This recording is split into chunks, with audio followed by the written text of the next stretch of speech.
If you have been a Christian long enough, you'll know that God likes to hide things. What I mean by this is He likes to hide important truths in places that you won't initially expect to find them. So we're going to dig into this. Nehemiah chapter 3 is one of those places. On the surface, it's a chapter it's discussing just 10 different gates and the specific builders that helped rebuild them. But that's not what's what we want to see. We want to see the important stuff. When you lift the lid and look a little deeper, you find that God had hidden within those gates significant spiritual truths for both an individual Christian's life as well as the prophetic plans for the age. Now that's quite a big call, I know, but stay with me. The order and position of each gate is also very specific and gives us insight into the journey that God takes us as His children on our journey in the church.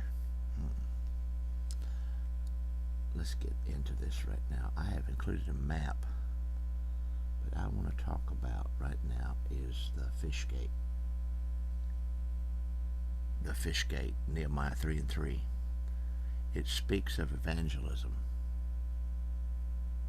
We have all been called to be fishers of men.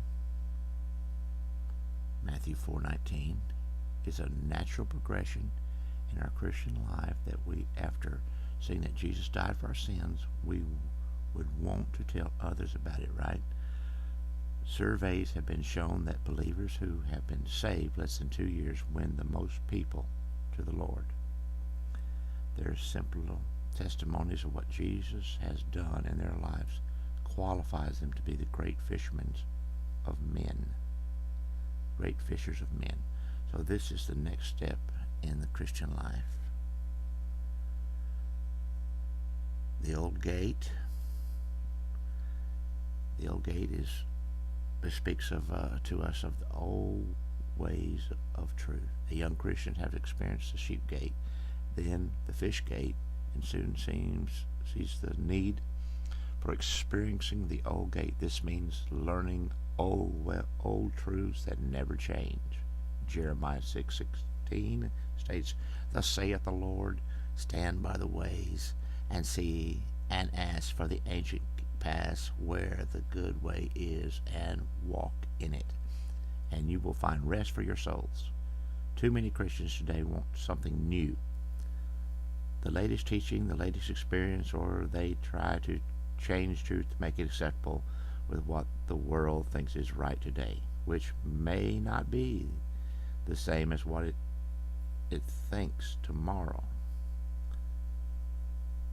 But the Ancient of Days calls us back to His long established ways that do not change and remain the same yesterday, today, and forever. The Valley Gate, Nehemiah 3:13. Examining the picture above you, you're going to notice that there is a long distance before you come to the next gate, which is the Valley Gate. For a new Christian, the Lord allows a honeymoon type period where He teaches you and presents. It teaches you in His presence and is strong in your life. This can go on for some time, as indicated by the positioning of the old Valley Gates. But sooner or later, the Valley Gate must come.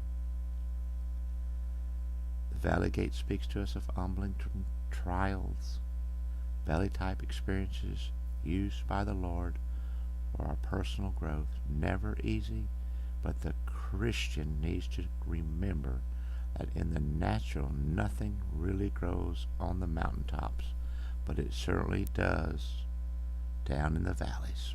So it is the spiritual. Never a nice experience, but it always produces fruit. The dung gate, or refuse, Refuse gate, Nehemiah 3:14. Again, there is quite a distance to the next gate, indicating that unfortunately the valley experience can carry on for some time. But the result of that experience is clearly seen in this next gate, the dung gate. This is where the rubbish is removed, and this is what happens in our own life. Valley experiences are used by the Lord to clear away the rubbish so that true faith, refined by fire, can come forth and produce fruit. Clearing away the rubbish in our lives is never easy, but the benefits of this experience can be seen in the next gate. You will notice also that at this point of your Christian life, there is a dramatic turning of the corner that takes place from the diagram that I've placed on the study. Up until this point, we have been moving downward, and the experience must have been hard. But having come to this point, there is a sharp turn in the road, and we began to move upward.